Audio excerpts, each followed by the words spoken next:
بود تو میانگین مدیریت ما آقای کیروش که مردم پشت سرشن به همین راحتی نمیتونن ورش دارن آقای رویانیان داشت همه یکی مثل شما که آقای رویانیان که بر نمیخواستن بدارن اینا که اومدن میخواستن بردارن اگه اونا بودن که 100 سال برش نمیداشتن هم از مقایسه شرایط میدیم الان کسی که مردم پشتش باشه هزینه‌هاش بیشتر نشد به برداشتن خودش نه اینا نیست جواب دادن؟ نه شما باید ببینید چجوری پشتک میزنی میخوانه یا نه اون رقاصیه که میکنی بالانسه که میزنی من مورد پذیرش باشه نه شخصیت و رفتارت و منشت و کرامته همینجوری بنویسن طرف من ببینم چجوری پشتک بارو میزنی مثل اونا که دوست دارن برای دولت چی کار داره 2 دقیقه فوتبال این مملکت رو درست کنه نمیخوام به خدا نمیخوام چرا میگن این کسی که خدا من تو دلم بخواد باش بازی میکنی امروز یه قلم قرمز بهش میزنی فردا یه قلم آبی اگه چیز فیفا نبود شاید آقای کفاشه رو مثل آقای مهرانی برمی‌داشتن چی این حرفا رو میزنه اصلا فیفا چی اینا رو همه اینا رو درست کردن که آدما بترسن همشون استعفا بدن برن فیفا چیکار داره چرا این حرفا شما به عنوان یه خبر استعفا نمیدن خب همین میگم دیگه واسه که اونا دارن قشنگ رنگ میشه و بهشون میزنن یه هر تیم ناکام میشه استعفا نمیدن اگه فیفا نبود اینا برکنارش میکردن اصلا برکناری نمیخوام من همینی که میگم از نزدیکای آقای رئیس جمهور من زنگ زد گفتم اصلا برکناری نمیخوام صداشون کنه میگه استعفا بدن برن تموم میشه همین تا الان چون ندادن موندن چی استعفا ندادن خود اینا دارن بهرهشو میبرن آدمای خودشون دارن دونه میذارن برای چی به اون دیگه بگن استعفا بده واسه با رئیس فدراسیون خدا کار ازش میپاپن که شما بشین ببینید آقای دادخان کی گفت شما این دست رو زدن این دستم زدن شمشیر میدن دست ما کجا میگیری مجبور میشه به شمشیر دست کسی دیگه واسه بجنگی اینا هم دستاشو زدن که شمشیر دست کسی دیگه باشه این در واقع نایب رئیس اولش شد در بکرش برداشتن آقای اسدی گذاشتن که به قول شما شمشیر شروع بزن آقای رئیس فدراسیون هم ریاست نمیکنه دیگه منظورتون اصلا هیچ موقع ریاست نمی‌کرد یعنی ببخشید اینا رو من میدونم آقای فردوسی پور نمیدونه همه چی خودمونم به بازی میگیره خداییش اینا رو بنویسی یعنی اون نمیدونه فدراسیونی که نایب رئیسش و دبیرش و نایب رئیس زناش و یکی دیگری میذارن خودش خبر نداره این رئیسه سرمربیش خب من میخوام بگم شما برای چی اینو بردارید خداییش خودش شرمنده این مردم نیست که آدماشو دارن عوض میکنن این رئیسه یا مثلا حراست آدم توی مذاکره ما به کیروش گذاشتن حراست چه ارتباطی داره خداییش چه ارتباطی داره وزارت ورزش یه آدم کارشناس نیست معرفی کنه بعد اصلا حق وزارت ورزشه تو جلسه سرمربی شما فرض کن من بودم اگه اتفاق شما میفته چیکار می‌کردید؟ شما نمیذاشتم بیفته من همچون خاله هست مگه اونا کارشناسن که آدم بفرستن چرا نمیخوان واقعیت ها رو بگی؟ یعنی وزیر ورزش الان آدمی که میفرسته کارشناسه؟ رئیس حراسته نه خودش که به اون میگه برو 1 2 واقعا شرم‌آور برای رؤسای فدراسیون ها نیست که اجازه میدن اساسنامه تغییر کنه دبیرشون رو وزارت ورزش بذاره نایب رئیسشون رو بذاره پولشون رو بررسی کنه در نهایت هم بگه چی سرمربی خارجی میخوای بیاری باید من بگم داخلی میخوای بگیری من بگم عیبی نداره یه کسی بلد باشه چه عیبی داره تو قضیه تیم ملی امید دیگه آقای کرانچو حذف کردن کی رفت بگیری کنه کرانچو بعد دو چرا من تو ایران متاسفانه تلویزیون رسانه‌ها میان میگن نمیدن هفته بعد پیگیری کنن. میگم ببین 8 ساله کلا چیز شده، یعنی مدیرات مثلا براشون مهم نیست. الان شما بگی خیلی تشبیه قشنگی بود، دست چپ و دست راست چی زدن داره. شمشیر دست راست یکی دیگه است.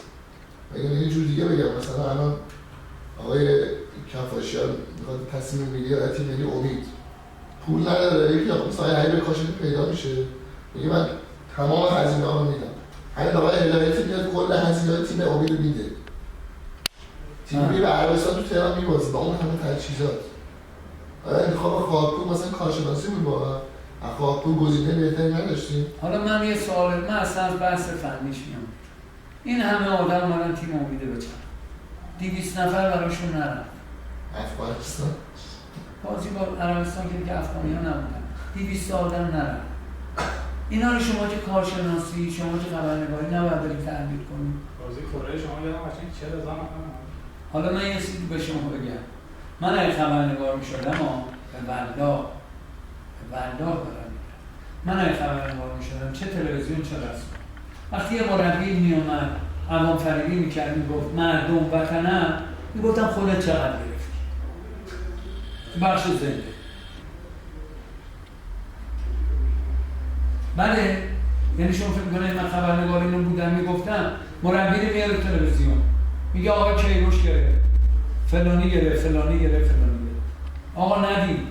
خب خودت چقدر گرفتی آقا؟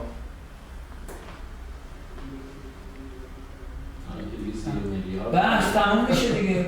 اصلا با خود اگه دیگه اون با شما بحث کنه این سوال رو بکنید. میگن به عشق مردم اومدیم موقعی آره به عشق مردم. میلیون بدی تا برگشت نکنید. به والله همین ازش بگو شما چقدر گرفتی مربیگری کردی. تموم شد. چرا؟ همش نشسته که بگی بقیه من نگرفتم. شما بگو چقدر گرفتی. چرا کسی نمیپرسه؟ همین مربی‌ها که میگن کیروش بره بگن کیروش رئال مادرید بوده، منچستر بوده، اینقدر گرفته. شما تیم شیروباز افغانستان هم نمیبرده. چقدر گرفتی؟ به امام حسین اگه من مرجی بودم من اینجوری میپرسم. ولی متاسفانه کی میکنه؟ آقای فردوسی پور میاره مربی‌ها رو اونجا مظلوم نمایی میکنن پا میشن میرن. یه کلمه این سوال بکن به خاطر خدا. آقا خود شما چند تو این 2-3 سال چقدر گرفتی؟ بعضی وقتا میگه لقبای خاصی به سوال من نمیدن، اجنبی و افراسی و لقبای میدن به کسی که سوال نمیدن.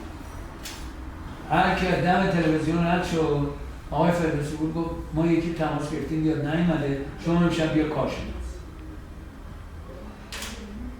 هر چی خودش خواست از زبون اون گفت. قیمتا چرا بالا رفت مربی ها بازی کنن؟ خاطر اینکه اوج بی‌انضباطی مالی اون 8 سال بود. اون 8 سال اونا واسه که خودشون تو ورزش بمونن میدونستن که مردم اونا رو نمیخوان، ورزشی نیستن، اومدن پول خدا شاهده خیانت کردن، به ورزش تزریق کردن که بعد خودشون هیچ کی نتونه بچرخه. شما مدیر رئیس بودید یک سال خورده تو دوره دولت اول احمدی نژاد بود. یه سال خورده که نه کمتر 84 10 ماه. اون موقع مرداد تا خرداد قیمت بازیکن چقدر بود؟ مال شما در آقای فرکی 16 میلیون هم گرفت. آقای منشارفی 15 میلیون. حالا زمان فیلمکشانی 8 سال پیشه. وقت اینا آوردن به خاطر اینکه ما رو برداشته بودن، آدما رو راضی کنن، رسانه ها رو هم ببخشید. به یه نوعی تطمیع کردن، مربی‌ها رو تطمیع کردن، پول رو ریختن که همین بگم ببین داتکام بود 13 میلیونه، حالا رفت اسارت آزاد شدی 400 میلیون. کی دیگه داره شفا داتکام برگرده؟ تو رو پیغمبر اینا رو بنویسیم. همین بود خدا شاهده. 400 میلیون بعد من دادن به مربی 15 میلیونی دادن 400 میلیون. من آقای میساقی من فیلم من رو دید، یه خانمی ساخته بود. تو اون فیلم گفتم 30 سال معلمی کرده 20 میلیون نگرفت. میاد مربی میشه 1 میلیون. یه سنگ میشه. سنگ چی حالا؟ شما بده این پولو. ببینی یه کاری انجام شده دلت نمیسوزه. ما یه زمین نداریم، یه زمین خوب نداریم. هیچی. هنوز استادیوم آزادی 37 ساله 42 سال پیش ساخته شده. 37 سال از انقلاب گذشته، والیبال، بسکتبال، فوتبال، شنا، ژیمناستیک، دو میدانی همه تو آزادیه. اون دولتی که میگه ما ساختیم 8 سال یه دونه بازی رو برن تو اونها که ساختن برگزار. کو چقدر من یه حرف رو بزنم؟ همین سبب خواستم میزبانی نمیدونم خدا خندیدم. بعد اون خنده‌دارش این بود که قطر با ما جلسه کرده بخشی از مسابقات جام جهانی رو میده به ما. وقتی اون خبرنگاری که می‌نویسه نه باید بپرس آقا ببخشید به چی تو میده؟ به در بازل، به روی بازل، به خوشگلی، به پوله، به چی بده؟ کدوم زمینه داری؟ کدوم استادیوم داری؟ کدوم هتل داری؟ کمپ تیم ملی نمیتونن عوض کنن، همون که ساخته شده ولی کمرش درست نمیکنن. خداییش حیف نیست. الان شما برو قطر.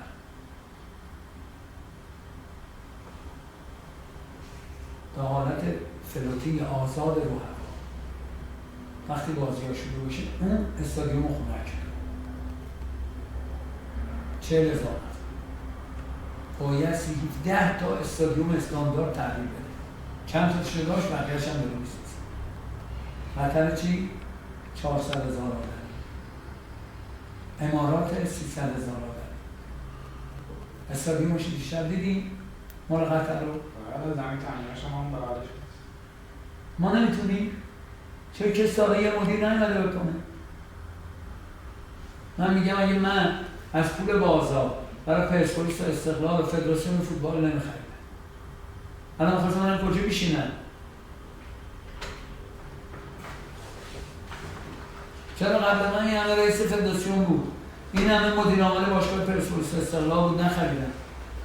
چرا؟ بعدش هم نخریدم. به والله فقط میان یه دو اینا رو بنویسیم مردم روشن میاد خودش رو مطرح کنه پولا رو برداره بده. جرمش مال منه دیگه، من دارم حرف میزنم.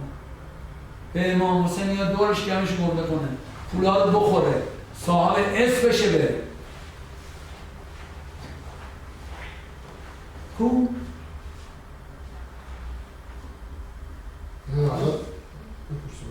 الان مثلا همین آدما که میگید میان از هیئت مدیره چی اونا که مثلا خودشون پرسپولیسی بودن، چرا مثلا با استعفای مثلا همچین آدمی موافقت نمی‌کنن؟ کدوم پرسپولیسی؟ آقای کلانی، کاشانی، زادمه هم هستن. خب الان استعفا ارائه شده بهشون ولی موافقت نمی‌کنن. این دلیلش چیه؟ استعفای سیاسی. مال استعفای آقای سیاسی رو قبول نمی‌کنن. مگه آقای سیاسی رو اینا بردن که استعفا شدن؟ شما چرا؟ من همینا رو میگم. تفاوت‌ها در اینه. مگه آقای سیاسی رو اینا آوردن که اینا استفاده شدن؟ چیده شده بود که اینا چیده شده اینا آمدن. بعد بری سراغ وقت اون کرامت انسانی که بگی برای چی موندی یکی دیگه برای تو تصمیم میگیره. این سوال بسری ازشون. الان که آوردن استقلال کی آورده؟ خود وزارت میاره میذاره اونجا به هیئت مدیره میگه رأی بدید. آقای نژاد فروار هیئت مدیره آورده. میخواستن از استان تهران برش دارن دوست خودشون رو بذارن اونجا. گفتم بیا تو برو پرسپولیس. دلشون برای پرسپولیس سوخت. به امام حسین بنویسین اینا رو مردم روشن شن. خواستم اون که الان روشن استان تهران از دوستان خودشون بذارنش اونجا اینو برش داشتن. گفتن کجا بذاریمش؟ برادر شهیدم هست سر صدا نکنه. برو پرسپولیس. هیئت مدیره میدونسته ایشون داره میره.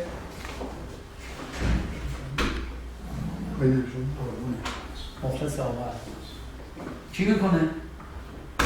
خودشون آوردن خودشون گذاشتن خودشون رو دیگرن. شما فکر میکنین هیئت مدیره کی گذاشته؟ وزارت ورزش. مدیر عاملش کی انتخاب کرده؟ خودش. آقای رحیمی رو هیئت مدیره انتخاب کرد. میخوای عملا بگم ضبط کنی بدونست. شبش آقای سلیمی آقای استیری اول برید مصاحبه کنید بعد چاپ کنید. جان امام حسین اینا که ریفرنس بهتون میدن. از سعید کاشانی بپرسید شما اساسنامه برای داتکام بردید. یک هر چی رو گفتنی تو از آقای هاشمی طبا بپرسیم بزن. 2 زاره بپرسیم بزنید 3. حالا این 4 رو بگیم.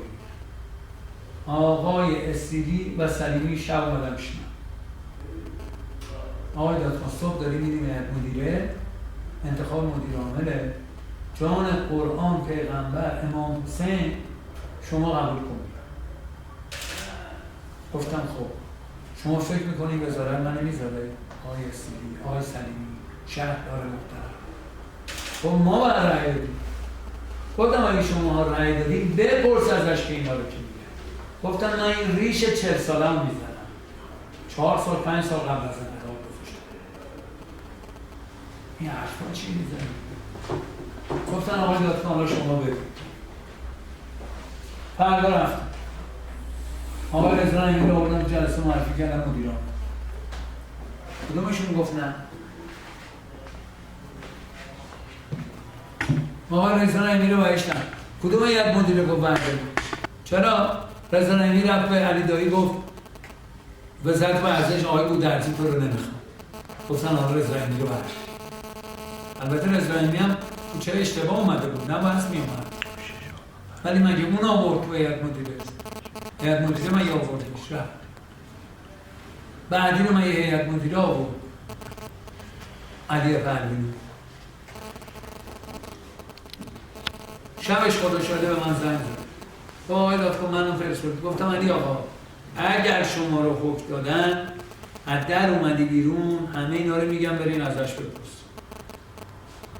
خوش عبایی تو روزنامه نوشت با آقا دادخواه که من بهش میگم آشیخ اولین نفری بود که به من گفتم علی آقا اگه رفتی وزارت آقای گودرزی رو تو حکم داد از پله اومدی پایین منو قائم مقام دارم. گفت آقا دادخواه ارواح خاک مادرت. گفتم ارواح خاک مادرت و مادرم من میام کنار تو قائم مقام میشم کار. گفتم علی آقا بچه نشو مگه تو حکم میدن به امیرالمومنین به امیرالمومنین رضا ریاضیاتی هم پیشش بود. گذشت امامی تلفن منو گرفت گفت هر چی تو گفتی همون. کدوم مدیر عامل هیئت مدیره آورده؟ آقای منتقمی شد هیئت مدیره آورد، آقای سیاسی شد هیئت مدیره آورد، آقای نجات الله شد هیئت مدیره آورد. همه رو وزارت داره میاره با همه کار دخالت میکنه هیچ کارم بلد نی. یه دونه بذار پاش بایسته داره موج سواری میکنه خودش. تأسف اینه که دولت اینا رو میبینه و هیچی نمیگه. کدومش قناه همه رو که دارم میگه برو بپرس و قسمت دادم نپرسیدی ننویس. علی دایی اومد تو برنامه زنده تلویزیونی چی گفت؟ وقتی گشتنش تیم ملی کنم گفت من یه معذرت خواهی بده کارم تو 90 الان برین سرچ کنم گفت فقط به محمد دادخواه تنها کسی بود که به من گفت نه. زنگ زد به من آقا دادخواه من میخوام بزن سرمربی تیم ملی به روح مادرم. گفتم علی جان تو رو نمیخوام بزن سرمربی تیم ملی دایی رو میخوام بزن سرمربی تیم ملی اسم تو رو میخوام بزن. پشتش قایم شد برم پشت به امام حسین همین روش بود. بابا آقا دادخواه من اجازه بده رخصت تن برم برو. بعد من تو تلویزیون با تنها کسی که به من گفت نرو آقا دادخواه امیر قلعه‌نویی الان بریم مصاحبه بزنیم. زنگ زد به من آقای دادخواه شما دیگه فدراسیون رفتی من وظیفه‌م از شما رخصت بگیرم مربی تیم ملی بشم. گفتم به امام رضا یه دقیقه نگره دارن آقای قلعه‌نویی. گفت چرا؟ گفتم میخوام جمعیت استقلال طرفدار وزارت ورزش بشه. تو رو نه کمیته فنی انتخاب کرد نه چی. تو رو امام حسین عین همین برین ازش بپرسید. گفتم خود آقای علی آبادی نشسته تو رو انتخاب کرده که تو بری اونجا دروغکی داره میگه کمیته مربیان خرد جمعی خرد جمعی. گفت باشه آقای داد رفت. بعد که اومد بیرون چی گفت؟ گفت فقط خدا شده نگو این علی دایی گفت فقط خرد جمعی نبود که خرد بدون دال بود. کدوم خرد جمعی؟ خرد بدون دال رو من انتخاب کرد.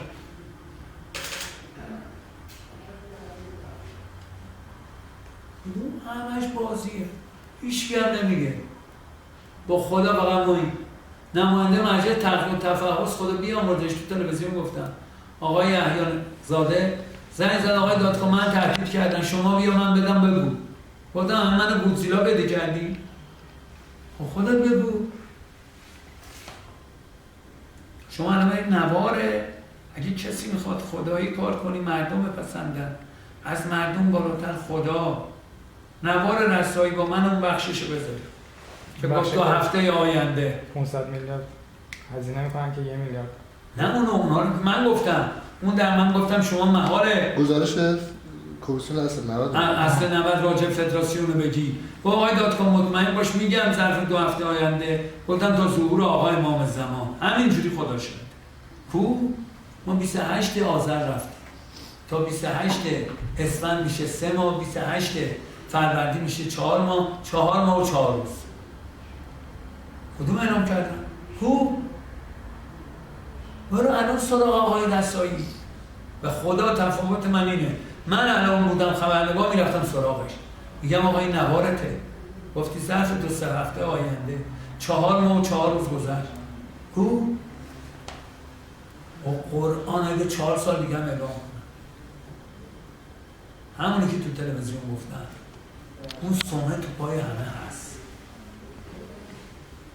هر کی بگی پاش نشون بده سمه رو داره کدوم بگم تحقیق و تفاوت چیه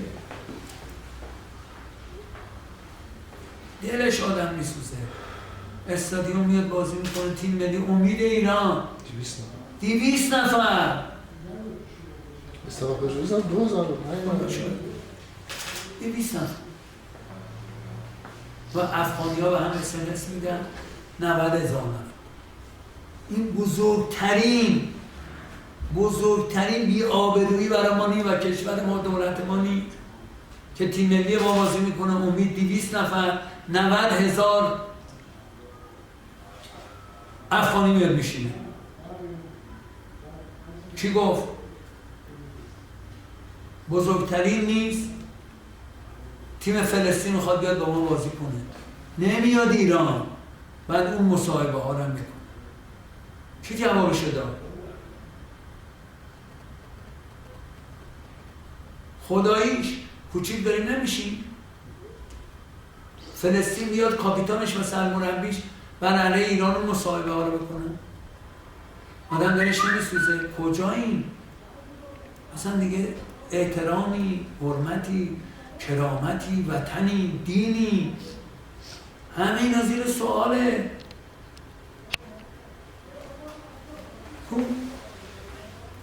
وقت دختر میاد اینجا پسر میاد اینجا به پیغمبر 200 تومن کم داره ثبت نام دانشگاه آزاد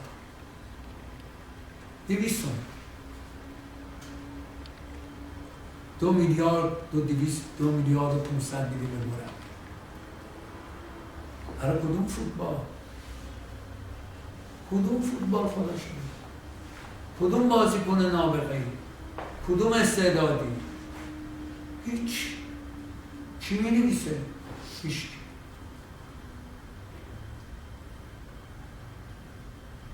دیگه آقای دادکام بیا همه پولا رو میکشه پایین نه تو ببری میام میدم به تو آقای دادکام بیاد میگه من 150 میلیون بیشتر نمیدم آقای دادکام بیاد میگه مربی 50 میلیون 100 میلیون بیشتر نمیارزه آقا میدن برو افغانستان میگی چه اشکالی داره در همه دنیا شما گوش شدین چی میگن در همه دنیا میرن بازیکن‌ها پولا رو میگیرن میبرن وطنشون ما میگیرن میبرن میزن خارج یعنی شما نمیدونی مسئولی خداتون رو میذاریم بالاتر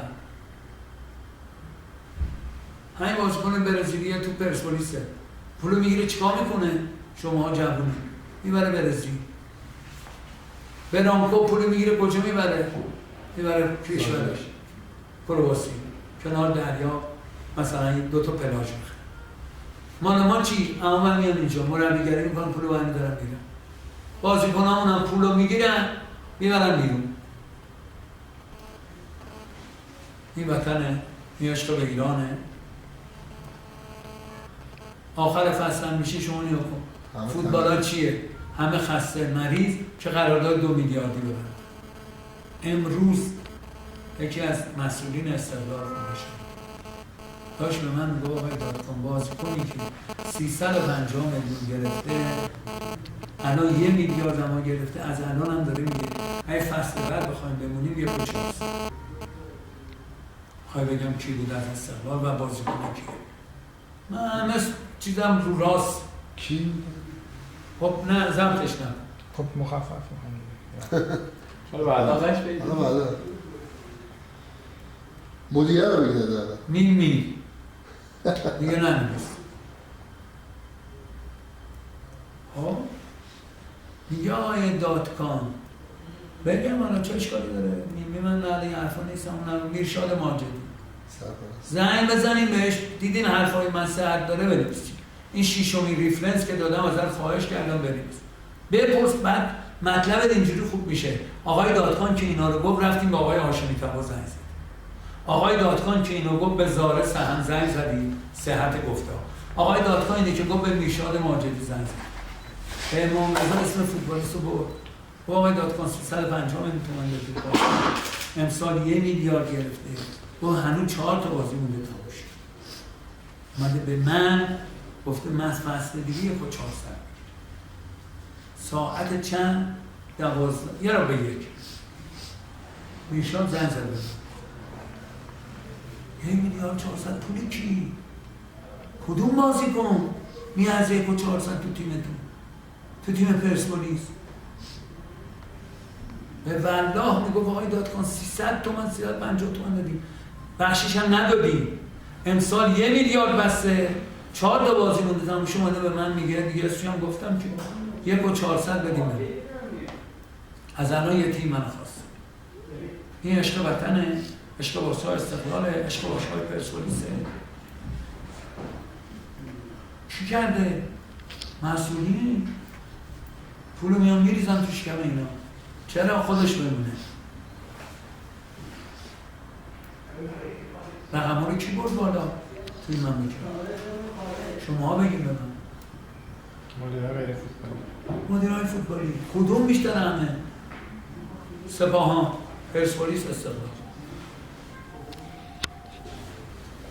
پولا رو دادن به بازیکنان و مربیان. مدیر آمده برای پرسپولیس پول داد. خدا برای خودش داد که بمونه.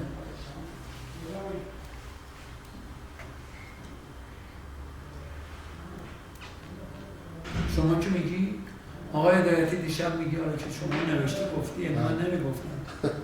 آقای هدایتی دیشب میگو آقای دادکام گفتم آقای هدایتی شما که به بازیکنان پیشنهاد این پول میدی فوتبال به هم میریزی. پول نیست که فوتبال بسازه. به امام حسین هم اینجوری بهش گفتم. این آقای میثاقی بود نزدیک نیم ساعت حرف می‌زد.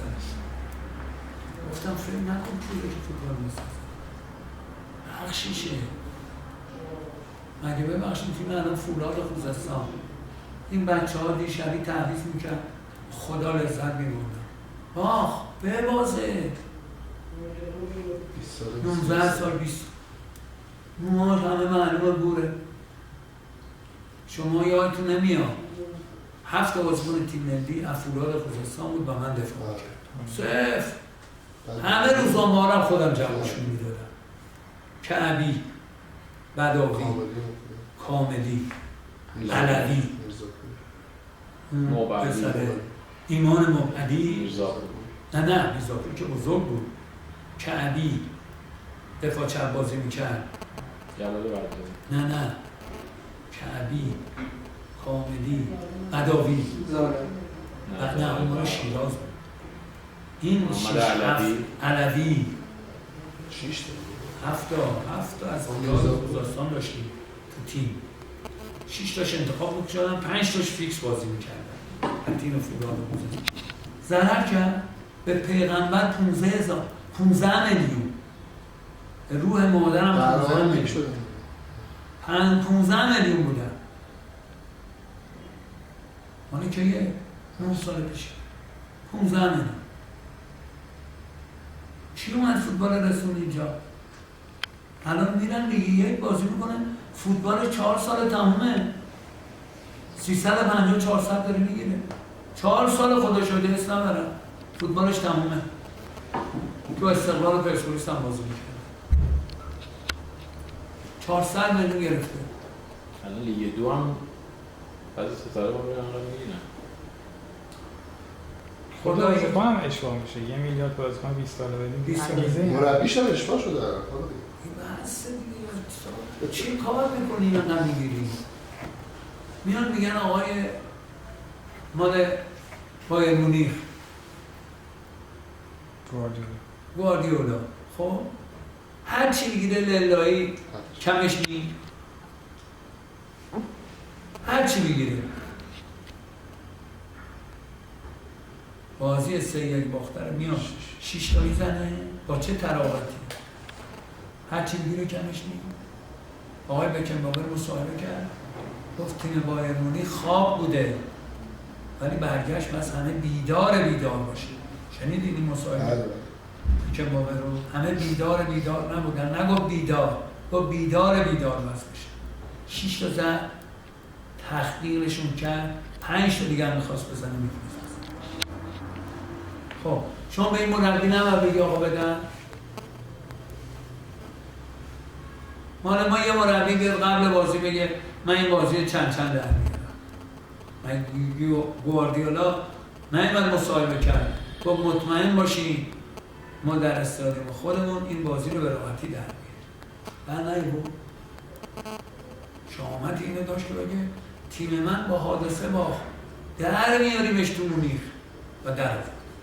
حالا ما الان همه این هفته بازی دارن، شما برو مصاحبه با مربی. بعد از مسابقه گزارش مسابقه را دهن مربی گوش کنید. چی شد باخت؟ ما 7 موقعیت داشتیم اونا نداشتن. داور به نفع. دیگه تکراری الان ما چی میان مصاحبه یه دکمه بزنن نماره رو بخش. همش همینه. چی میاد یه بحث فنی کنه؟ بعد میگه مردم بیان. مردم با چی میاد تماشا کنه؟ چی رو تماشا کنه؟ لیگ هم گیری نگه با همه این اوصاف اگر پیشنهاد بشه برای پرسپولیس شما حاضر روش فکر کنید؟ بله هر موقع شرایط برای کار کردن. حالا شما بیایید بالاخره با وزیرم در واقع چیزی دارید، تیم هم متعلق به وزارت دیگه وقتی فروش بره خصوصی بشه دیگه متعلق به جایی نیست. واسه همین میگم فکر میکنم حق دخالت دیگه کلا ندارم. 51% چرا نه درسته؟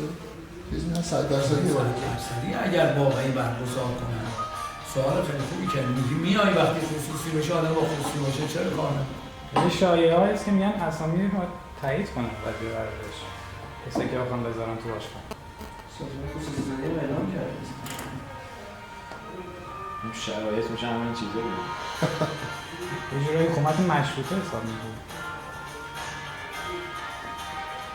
خلاصه دارن این حلقه رو تنگش میکنن، فکر میکنن اینا جاودانی هم میمونن. اگه کاری بکنی که نفر بعدی اومد همه اینا که تو داری تو اساسنامه دست میبری همه رو برمی‌داری. به والله شما فرض کن من یه کاری باشم همه اینا که اینا دارن میذارن من برمی‌دارم.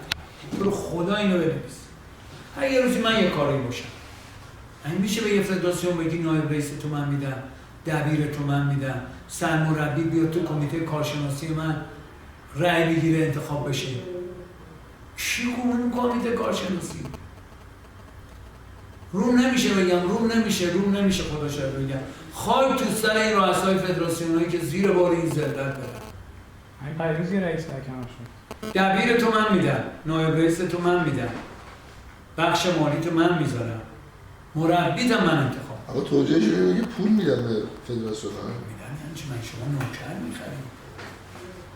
من شما نوکر فدراسیون پول نداشت بره تیم بره استرالیا تا این وعده تغییرات رو نداد کار نکنه. 1 میلیارد تومان به حساب فدراسیون ریختن. پول نداشت کفاشی نکنه. چطور زمان شبه عیدی پول شما عید نداشت بده به عیدی. ببینید الان این هم میخواد در آری بذاری. در آری عکس بگیری بذاری. 4 سال پیش کمیته ملی المپیک وزارت ورزش به پیغمبر 4 سال زمان من شب عید بودجه دریافتی فدراسیون فوتبال و وزارت ورزش کمیته ملی المپیک 0. روح مادرم ضبط می‌کنی 1 ریال من اینو نگرفت. بیام بریم کاغذها رو این کمکی هم به سازمان کردیم 400 میلیون بایر مونیخ بخواد بیاد اینا 400 میلیون دادم بایر مونیخ 200 خورده به خود 200 خورده یورو دادیم به تیم بایر مونیخ 100 خورده یورو هم تبدیل شد دادیم به تیم پرسپولیس که واسه کدوم پول بره بپرسیم ازش آقای مهرعلی زاده بوده آقای علی آبادی بوده آقای هاشمی طبا بوده آقای قرخاندو بوده بریم بپرسیم طور پیغمبر 1 ریال به فدراسیون زمان من پول دادیم بزنید تو مصاحبتون فراگیر باشه مردم بیشتر دقت کنن. البته میان نامی که همه تایید کردیم خدا شاهد 0 دوست دارم بنویسیم بغلش که الان این میگه تایید کردم بگیم بله این قبلا تایید شده ظاهر تماس گرفتیم تایید شده. من که بلد نیستم باز امریکا هست میگه 1 ریال تو 4 سال کمیته ملی المپیک بنویسه به فدراسیون فوتبال آقای افشارزاده 1 قدم یعنی قرارداد امید خودتون دادید قرارداد همه رو خدا شده یه قدم همه رو کمیته میده. بعدم میخوام این سوال بکنم غیر اینی که 1 قرون نمیگرفتیم یه روزم نگفتیم نداریم یه کسی بیاد یه مسائل من کرده باشم بگم یه تیم من منظمه یه بلیط هواپیما نمون یا اسپانسری عوض کنید چی خدا شده اسپانسر اومد هر کسی میومد گفتم دارم من از این جوراب پا اسپانسر گرفتم تا رو کلاه سر چه نمیتونی بگیری؟